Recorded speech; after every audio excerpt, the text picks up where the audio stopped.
আজকে কথা বলবো তোমাদের যে গণিত সাবজেক্ট আছে সেটার সাজেশন নিয়ে। দেখো এখানে তোমরা জানো যে গণিতের প্রশ্ন চারটা পার্টে হয়, অর্থাৎ চারটা পার্ট কি দেখো এখানে আমি লিখে রাখছি যে ক, খ, গ, ঘ।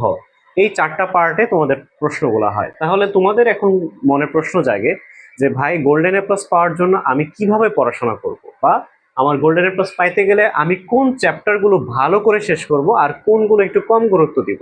কারণ তোমার হাতে সময় আছে এখন 5 মাস। যদিও যারা অনেক ভালো পড়াশোনা করে সবগুলো চ্যাপ্টারই ওদের পড়া অলরেডি শেষ, অথবা অনেকেই শুরু করে 5 মাসের মধ্যেই কভার করতে পারবে।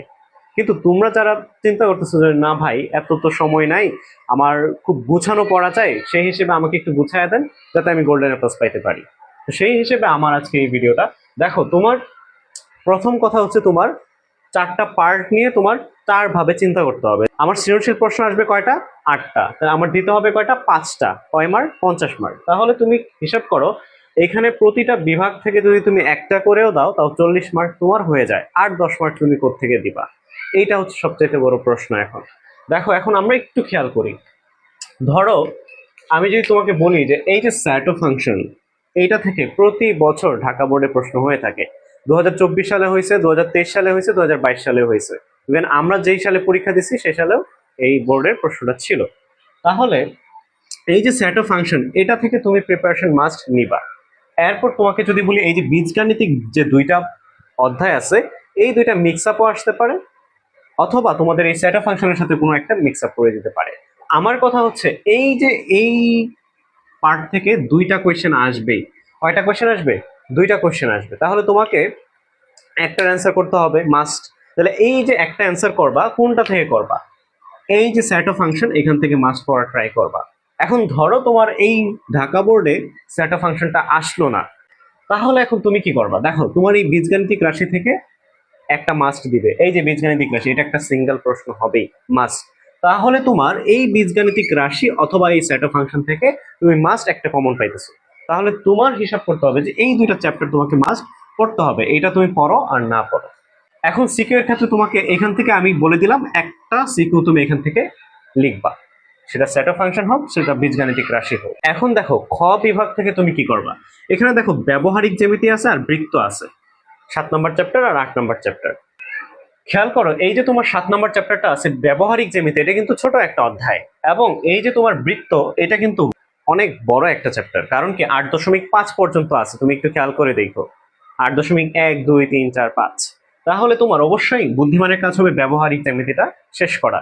এই যে সময়টা আছে, এই ব্যবহারিক জ্যামিতি থেকে তুমি একটা পাবা, সেটা উপপাদ্য হইতে পারে, সম্পাদ্য হইতে পারে। তাহলে এখান থেকে তুমি ধরে নাও একটা সিকিউ তুমি এখান থেকে কোয়েশ্চেন অ্যান্সার করবা, একটা সিকিউ। গ বিভাগে খেয়াল করো এখানে তোমার আছে ত্রিকোণমিতিক অনুপাত আর পরিমিতি। এই যে ত্রিকোণমিতিক অনুপাত, এটা 9.1, 9.2 এই দুইটা চ্যাপ্টার।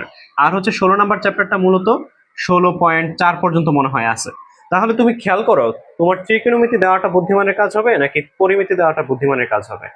অবশ্যই তোমার এই ত্রিকোণমিতিক পড়াটাই বুদ্ধিমানের কাজ হবে। তাহলে এখান থেকে তুমি দিবা একটা। তাহলে কয়টা গেল খেয়াল করো, একটা, দুইটা, তিনটা সিকিউ অলরেডি তুমি দিয়ে দিছো। এখন আর দুইটা সিকিউ তুমি কোত্থেকে দিবা? দেখো পরিসংখ্যান থেকে তোমার প্রশ্ন হয় কয়টা? দুইটা। তাহলে তুমি এখন নিচে চিন্তা করবা যে আমি পরিসংখ্যান থেকে দুইটা দিব নাকি অন্য একটা জায়গা থেকে একটা দিব আর পরিসংখ্যান থেকে একটা দিব। মূলত তোমার দেখো মান বন্টনে তোমাকে কি বলে দিচ্ছে যে প্রতিটা বিভাগ থেকে ন্যূনতম একটা করে 5টা প্রশ্নের উত্তর দাও। ন্যূনতম একটা বলতে কি, প্রতিটা বিভাগ থেকে তুমি মিনিমাম একটা করে দেওয়া লাগবে। তাহলে তুমি এখান থেকে একটা দিছো, এখান থেকে একটা দিছো, এখান থেকে একটা তুমি দিয়ে দিছো। আর কয়টা লাগবে তোমার? দুইটা। তাহলে এখান থেকে তুমি একটা দিতে পারবা। কয়টা গেল? চারটা। তাহলে আরেকটা তুমি কোত্থেকে দিবা? এটাই তোমার মূলত প্রশ্ন, আরেকটা প্রশ্ন তুমি কোত্থেকে দিবা। অবশ্যই পরিসংখ্যান থেকে দুইটা আসে, দুইটাই পরিসংখ্যান থেকে দিয়ে দিবা। এই 17 নম্বর চ্যাপ্টারটার বস হয়ে যাবা। কি হবা? এই চ্যাপ্টারের বস হবা তোমরা। তাহলে এখান থেকে দুইটা দিলে 20 মার্ক, এখান থেকে দুইটা দিলে কয় মার্ক? 20 মার্ক।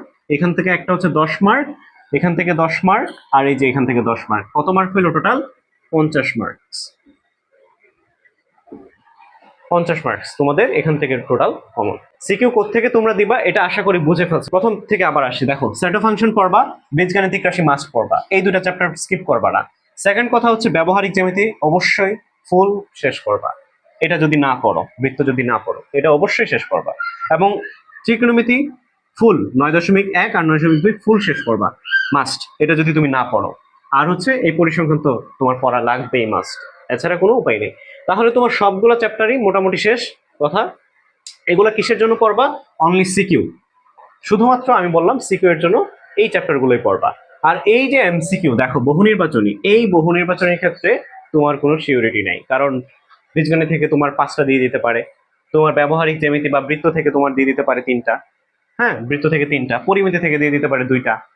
তার মানে তুমি দেখতেছো যে তোমার যে সবগুলো চ্যাপ্টার আছে এখান থেকে মাস্ট বি ন্যূনতম 2টা 3টা করে এমসিকিউ তোমার আসবেই। তাহলে এমসিকিউ এর ক্ষেত্রে তুমি একটা চ্যাপ্টারও তুমি স্কিপ করতে পারবে না। তাহলে আমার সাজেশন থাকবে এমসিকিউ এর জন্য তোমার সবগুলো চ্যাপ্টার, অল চ্যাপ্টার তুমি মাস্ট এমসিকিউ শেষ করবাই। তুমি সিকিউ পারো আর না পারো, এমসিকিউ তোমাকে পারতেই হবে, অর্থাৎ এমসিকিউ ফুললি শেষ করবা। আর সেকেন্ড কথা হচ্ছে এই যে সংক্ষিপ্ত প্রশ্ন, এটার ক্ষেত্রেও কি তোমার ছোট ছোট যে অনুশীলনীর প্রশ্ন আছে, উদাহরণের প্রশ্ন আছে, এগুলো কিন্তু তোমার মাস্ট বি করতে হবে, কারণ উদাহরণ অনুশীলনীর প্রশ্ন থেকেই তোমার এই সংক্ষিপ্ত প্রশ্নগুলো আসবে। তাহলে তুমি খেয়াল করো, সৃজনশীলে 50, সংক্ষিপ্ততে 20, আর হচ্ছে কি বহু নির্বাচনীতে 30, এই হচ্ছে 100। তো আশা করি এই সাজেশন ক্লাস থেকে মোটামুটি বুঝতে পারছো, ধারণা নিতে পারছো কোন চ্যাপ্টার গুলো তোমার মাস্ট বি পড়া লাগবে। আর এমসিকিউর জন্য তো সবগুলোই পড়া লাগবে, আর সংক্ষিপ্ত প্রশ্নের জন্য তো মোটামুটি উদাহরণ অনুশীলনের প্রশ্ন এগুলো সলভ করতে হবে। তাহলে তোমার যে সময়টা আছে আশা করি এই সময়টার মধ্যে তুমি সব সলভ করতে পারবা। আর সিকিউ এর জন্য অবশ্যই বেছে বেছে এই যে 5টা চ্যাপ্টারের কথা আমি বললাম এগুলো ভালো করে শেষ করবা। তো ভালো থাকো, সুস্থ থাকো, নেক্সট ভিডিওতে আবার দেখা হবে। আল্লাহ হাফেজ।